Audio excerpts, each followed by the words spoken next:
sort of broke your leg into acting, didn't you? Because you I were did. not destined to be an actor. Yeah, well, I started out of high school. I went and played football at the University of British Columbia for a couple years. That was kind of like the choice I was kind of making out of high school, because I did a lot of theater and I did a lot of sports, and ended up getting a scholarship to play at UBC, and so I went that route and played football there for 2 years. And at the end of my second year, I ended up getting hit pretty hard from behind.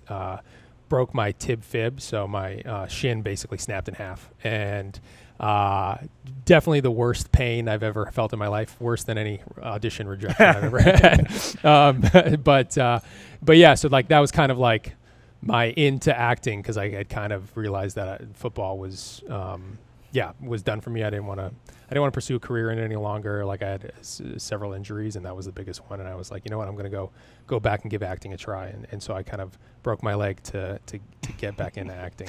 Was there full support from the family when you made that choice?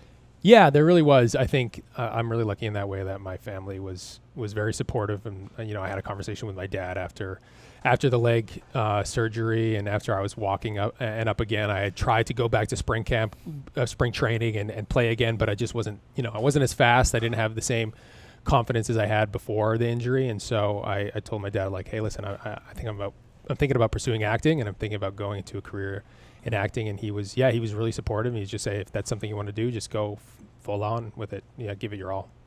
You referred to audition rejections earlier. Any of us that have ever gone that route, and I never understood why in the audition room, if I sucked and I'm not going to get the part, just tell me.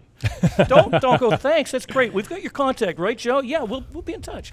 I'm not going to get it. Well, I don't understand how you can live with that, because when you've nailed something, or when you've kind of mailed it in. Right. But how do you face rejection, and how did you deal with it in the early days? Because I'm sure there was a bit of rejection early on. Yeah. I mean, there's still rejection every day. Like, I'd say I probably do, God, I don't even know, like 200, 300 auditions, and I might get one. And so it's definitely like, there's a lot of rejection. There's a lot of wondering why I didn't get something, or why this or that and the other. And it's interesting. Like, I did spend some time working in casting and seeing on the other side of things that there are so many factors for why someone might not get something. Is because maybe they're too tall, or they're too short, or they look too much like another character who's already in the show, or whatever it is. There's so many reasons and so many factors that have nothing to do with the person who they are as an actor, that it you can't take it personally. And so I've kind of learned over the years to go in to an audition and give it my, do what I want to do and do what I think is right for the role. And if I don't get it, then it just wasn't right, and it just didn't suit, and it didn't fit, and I move on. But sometimes it's hard with the really big ones, You mentioned something that's odd, because again, there's a part for everybody. Everybody can fit in some kind of role somewhere. But height can be a factor. You're a pretty tall guy. Yeah, I'm 6'3", so they're generally, if I'm in a group scene, they're putting me in the back.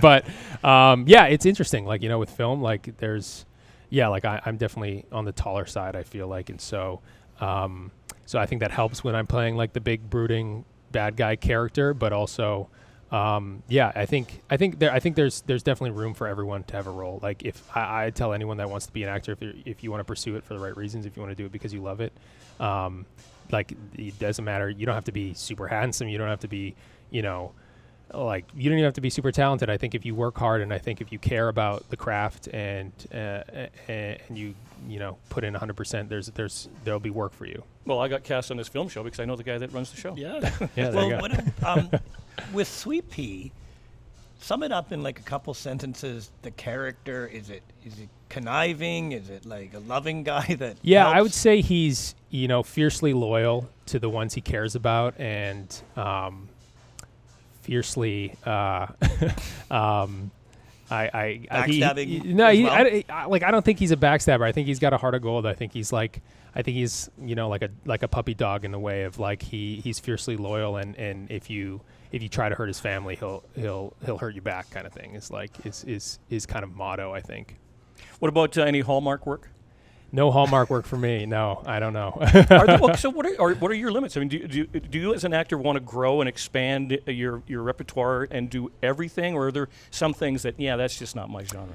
Yeah, I think it depends. I think for me specifically, I've always been, so I kind of, after breaking my leg, I went to a theater conservatory and studied theater for 5 years.